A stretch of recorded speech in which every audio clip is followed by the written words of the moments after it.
मेरे प्यारे दोस्तों, मित्रों और साथियों, सादर नमस्कार। मैं मिस्टर शांतिलाल डंसेना, बड़े डुमरपाली, खरसिया, जिला रायगढ़, छत्तीसगढ़, भारत से हूँ। मित्रों, भगवान भगवान क्या होता है? भगवान प्रकृति का सूक्ष्म स्वरूप है। भगवान को अगर विच्छेद करके देखें, संधि विच्छेद करके देखें और उनके एक एक शब्दों का भावार्थ निकाल करके देखें तो मालूम चलेगा कि हमारा शरीर और प्रकृति, पर्यावरण और भगवान एक ही है। भगवान में सबसे पहली अक्षर आती है भा। भा का अर्थ होता है भूमि, जो हमारी धरती माँ है, पृथ्वी माँ है। और दूसरा अक्षर होता है ग, गगन, मतलब आकाश, अंतरिक्ष, जो शून्य है, विश्व ब्रह्मांड में संव्याप्त है, आकाश तत्व। तीसरा है वा, वायु, हवा, जिसके माध्यम से हम श्वास प्रश्वास ले रहे हैं और जीवन का सदुपयोग कर रहे हैं। वायुमंडल पूरे विश्व में संव्याप्त है। अब चौथा अक्षर आता है जो वा में मात्रा है, एक मात्रा आ का, वो होता है अग्नि। अग्नि आग है, सूर्यदेव है, दीपक है, उजाला है, प्रकाश है, हमारे जीवन को एक नई दिशा देती है और जीवन जीने की कला सिखाती है। वो हमें अग्नि तत्व से प्राप्त होता है। और पांचवा अक्षर है मित्रों ना। ना का अर्थ होता है नीर, पानी, जल। तो मित्रों, जल के बिना, नीर के बिना हमारा जीवन नीरस है। जल का अभाव अगर शरीर में हो जाती है तो नाना प्रकार के विडंबनाएं खड़े हो जाती हैं और शरीर रोग ग्रसित हो जाता है, संतुलन बिगड़ जाती है। तो जल भी हमारे इस पृथ्वी धरातल पर संव्याप्त है। तो ऐसे करके मित्रों, 5 तत्व से मिलकर के भगवान शब्द की उत्पत्ति हुई है और प्रकृति जो है इसका अनुसरण करती है। और प्रकृति अनुसरण करती है, उस चीज का संशोधन के लिए व्यक्ति का निर्माण हुआ है। व्यक्ति का निर्माण व्यक्तित्व का विकास करने के लिए हुआ है। इन सब चीजों को समझें। प्रकृति जो है हमारी माता है, इसका अनुसरण करना बहुत ही जरूरी है। प्रकृति नहीं है तो हम नहीं है, जीवन नहीं है। इस बात को भली भांति समझ लेनी चाहिए। और भगवान का अगर सही स्वरूप जानना है तो सबसे अच्छा स्वरूप है प्रेम। अगर हम एक दूसरे से, जीव प्राणियों से प्रेम करते हैं, सहानुभूति का भाव रखते हैं,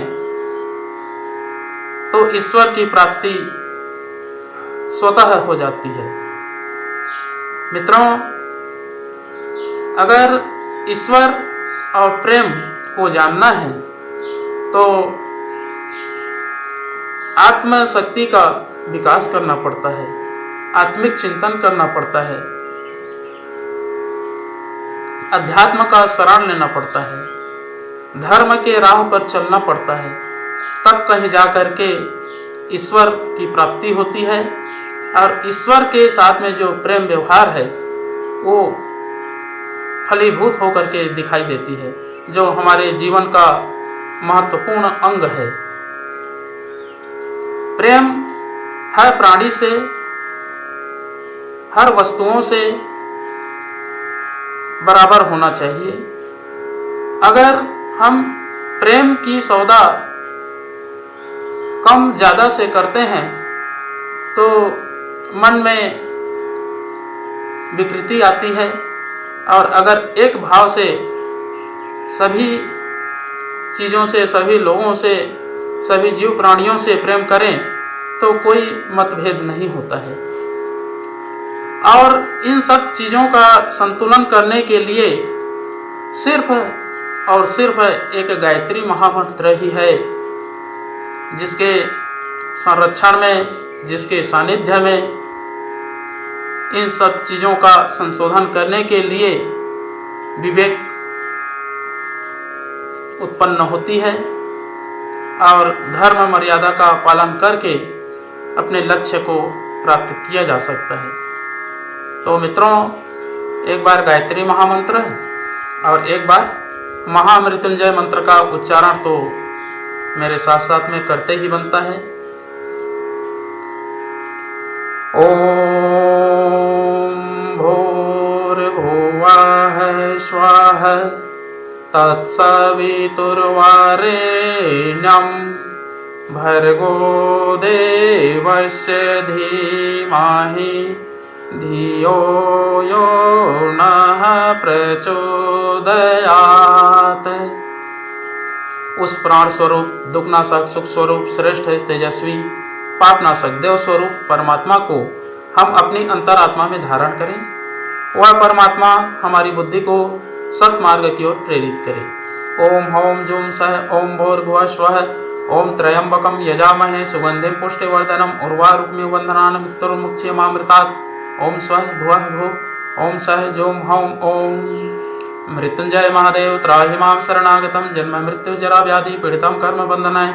ओम असंभवं संभव कर्तुमुद्यतं प्रचंड झंझाविर्तिरोध सक्षमं युगस्य निर्माण कृते समुद्यतं परम महाकालमं नमाम्यहम्। ओम अस्तो मा सद्गमय तमसो मा ज्योतिर्गमय मृत्युर्मामृतं गमय। परम पूज्य गुरुदेव पंडित श्री राम शर्मा आचार्य जी, परम वंदनीय माता जी भगवती देवी शर्मा जी, और गायत्री माता, धरती माता, भारत माता, प्रकृति, पर्यावरण, सूर्यदेव, सविता देवता, महाकाल भगवान, सरस्वती माँ, लक्ष्मी माता, सभी ग्रह नक्षत्र, स्थानपति देवता, ग्रामपति देवता, विश्व ब्रह्मांड की सभी देवी देवताओं के सूक्ष्म संरक्षण में उपस्थित सभी हमारे प्रिय, आत्मीय, आदरणीय और सम्माननीय देवतुल्य भाइयों, देवी स्वरूपा माताओं, बहनों, मेरा सादर प्रणाम। ऋषि चिंतन के सानिध्य में से आज का जो एक महत्वपूर्ण रत्न है आपके पास लेकर के प्रस्तुत करने का प्रयास कर रहा हूँ। आज का रत्न है मित्रों, प्रेम और परमेश्वर। प्रत्येक प्राणी में परमात्मा का निवास है। प्राणियों की सेवा करने से बढ़कर दूसरी ईश्वर भक्ति हो नहीं सकती। कल्पना के आधार पर धारणा ध्यान द्वारा प्रभु को प्राप्त करने की अपेक्षा सेवा धर्म अपनाकर इस साकार ब्रह्म अखिल विश्व को सुंदर बनाने के लिए संलग्न रहना साधना का श्रेष्ठतम मार्ग है। अमुक भजन ध्यान से ईश्वर को प्रसन्नता हुई या नहीं, इसमें संदेह हो सकता है, पर दूसरों को सुखी एवं समुन्नत बनाने के लिए जिसने कुछ किया है उसे आत्मसंतोष सहायता द्वारा सुखी हुए जीवों का आशीर्वाद और परमात्मा का अनुग्रह मिलना सुनिश्चित है। मित्रों, प्रेम से बढ़कर इस विश्व में और कुछ भी आनंदमय नहीं है। जिस व्यक्ति या वस्तु को हम प्रेम करते हैं वह हमें अति सुंदर प्रतीत होने लगती है। इस समस्त विश्व को परमात्मा का साकार रूप मानकर उसे अधिक सुंदर बनाने के लिए यदि उदार बुद्धि से लोक मंगल के कार्यों में निरत रहा जाए तो यह ईश्वर के प्रति तथा उनकी पुण्य प्रवृत्तियों के प्रति प्रेम प्रदर्शन करने का एक उत्तम मार्ग होगा। इस प्रकार की हुई ईश्वरोपासना कभी भी व्यर्थ नहीं जाती। इसकी सार्थकता के प्रमाण स्वरूप तत्काल आत्मसंतोष मिलता है। श्रेय की भावनाओं से ओतप्रोत उदार हृदय ही स्वर्ग है। जिसे स्वर्ग अभीष्ट हो उसे अपना अंतःकरण प्रेम और सेवा धर्म से परिपूर्ण बना लेना चाहिए। बहुत बहुत धन्यवाद मित्रों। अगले बार नए विचारों के साथ में आपके पास नए वीडियो लेकर के फिर प्रस्तुत होंगे। आप हमारे इस YouTube चैनल को, वीडियो को सब्सक्राइब करना बिल्कुल ना भूलें, लाइक करें और बेल आइकन को भी क्लिक करें और ऑल ऑप्शन का चयन करें। अगर यदि आप पहली बार देख रहे हैं तो सब्सक्राइब जरूर करें, और अगर हमारे सभी वीडियो को आप देखते रहते हैं तो उसके लिए मैं आपको बहुत ही हृदय से आभार व्यक्त करते हुए मैं धन्यवाद देता हूं। और आने वाले भविष्य में हर रोज़ नई नई सूचना, नए नए वीडियो मिलते रहते हैं जो हम लोग तैयार करके प्रेषित करते हैं, तो सबसे पहले आपको उपलब्ध हो, इसके लिए हमारा प्रयास जारी रहता है। तो बहुत बहुत धन्यवाद मित्रों, सादर नमस्कार।